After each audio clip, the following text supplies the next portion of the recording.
Hi friends, here are 10 spices to reduce inflammation.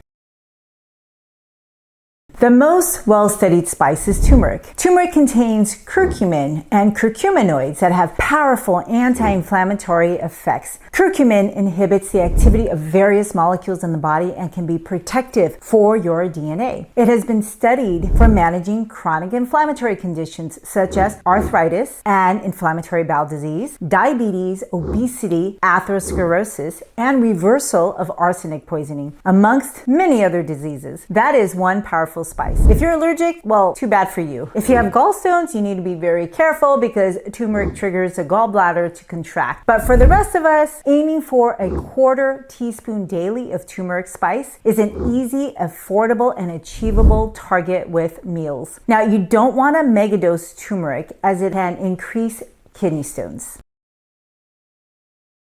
Now, you can smell rosemary bush yards away because it releases essential oils in the air, and you may notice that you may be a little more perky around a rosemary bush. That's not just your imagination. Just smelling rosemary essential oils have been shown to enhance concentration and performance, which I am always trying to improve to keep up my workload. I grew up with green thumb parents who planted a fragrant rosemary bush in our front yard. Rosemary is an aromatic herb that contains rosmarinic acid and other compounds known for its anti-inflammatory effects. Rosemary has been studied for its potential benefits in managing inflammation associated with asthma, allergies, neurological conditions, and as an anti-infective used as a natural food preservative. All spices possess anti-inflammatory properties and can help reduce inflammation in your body.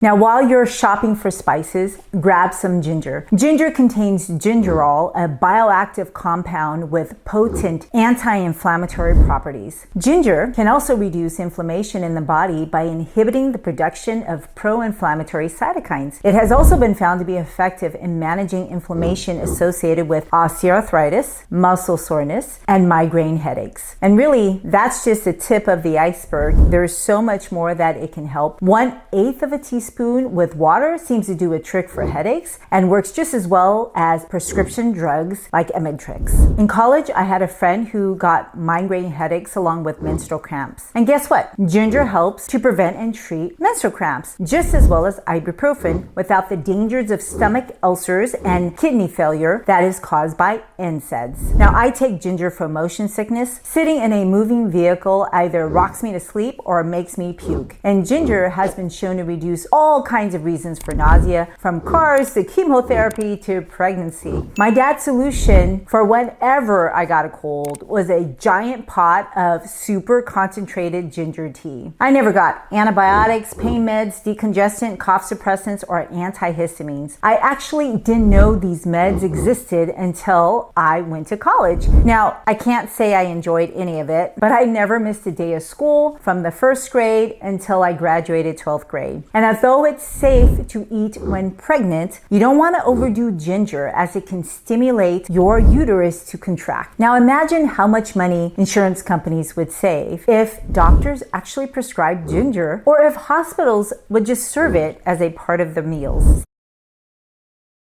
Cinnamon you probably have in your pantry. Cinnamon is not only a delicious spice, but also possesses anti-inflammatory and sugar-reducing properties. It contains compounds that can inhibit inflammatory pathways in the body, reducing inflammation. Cinnamon has been studied for its potential benefits in managing inflammation associated with conditions such as diabetes, neurodegenerative diseases, and cardiovascular diseases. Now, the problem with cinnamon is that there are different types, Ceylon and cassia cinnamon. But cassia is not safe to eat because it contains coumarin, a known liver toxin, especially in children, that is also the ingredient that reduces blood sugar. Ceylon cinnamon doesn't reduce blood sugar. Now, however, it has been shown to reduce LDL cholesterol and triglycerides. And we know high triglycerides trigger your immune system to pack on harmful inflammation and block your blood vessels. Things that promote blood flow will generally boost your immune system. Now, check where you get your cinnamon from. The cheap kind is usually cassia. That's the most common form found in stores.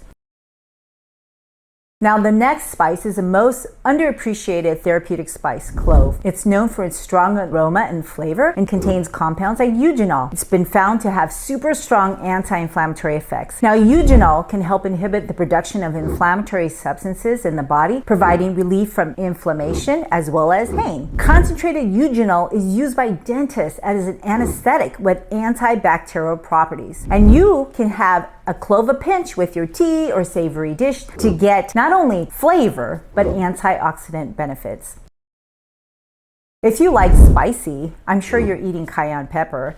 Cayenne pepper contains capsaicin, a compound responsible for its spicy taste and its anti-inflammatory properties. Capsaicin can help reduce inflammation by inhibiting the activity of inflammatory markers and interacting with your nervous system. It's been studied for its potential benefits in managing pain and inflammation associated with conditions like arthritis and psoriasis. It's used in many topical joint pain creams, and it's also a known treatment for cluster headaches. And some people find relief with irritable bowel pain or chronic indigestion, and really half a teaspoon of cayenne pepper can help with that. Now, the thing with capsaicin is that it works over time because it depletes substance P so that the neurons can signal to the next neuron that you're feeling pain. And some people may need about a week to feel this benefit.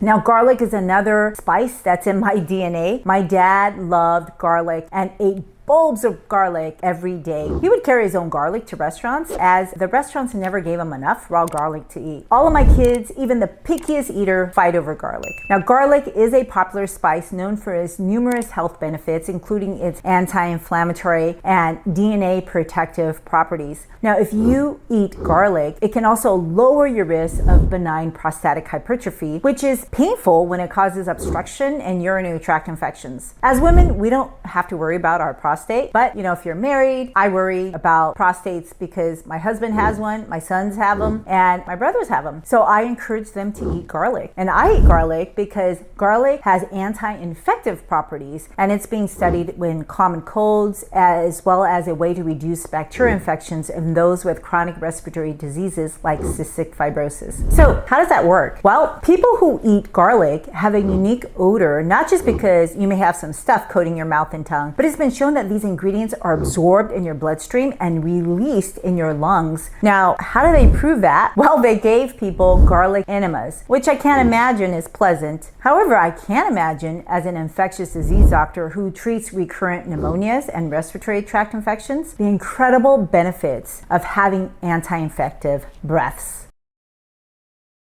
Now, oregano is a common spice used in tomato sauces. In the lab, it's been shown to reduce DNA damage by 70% in normal cells that are exposed to therapeutic radiation for thyroid cancer. It seems to have activity against cervical cancer cells as well. I also just like how it tastes, so I sprinkle it in just about everything.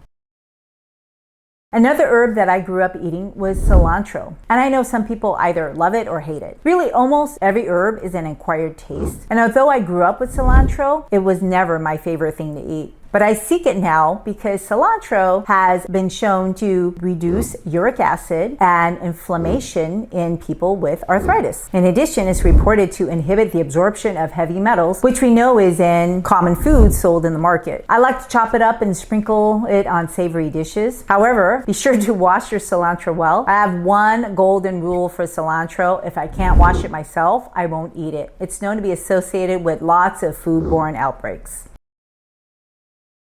Now, the single most powerful antioxidant food to help combat inflammation is the herb AMLA, or Indian gooseberries, which is a spice used in traditional Ayurvedic medicine. Your body's ability to decrease inflammation is closely tied to the foods you eat that can reduce your oxidative stress, which we can actually measure in the lab. There is no way to really eat this stuff well. Some people put it in their smoothies or add it to sauces. I simply just add it to water and drink it. Now, spices can contribute to reducing inflammation, but they can't replace food. And if you want to learn more about anti-inflammatory foods, please watch this next video.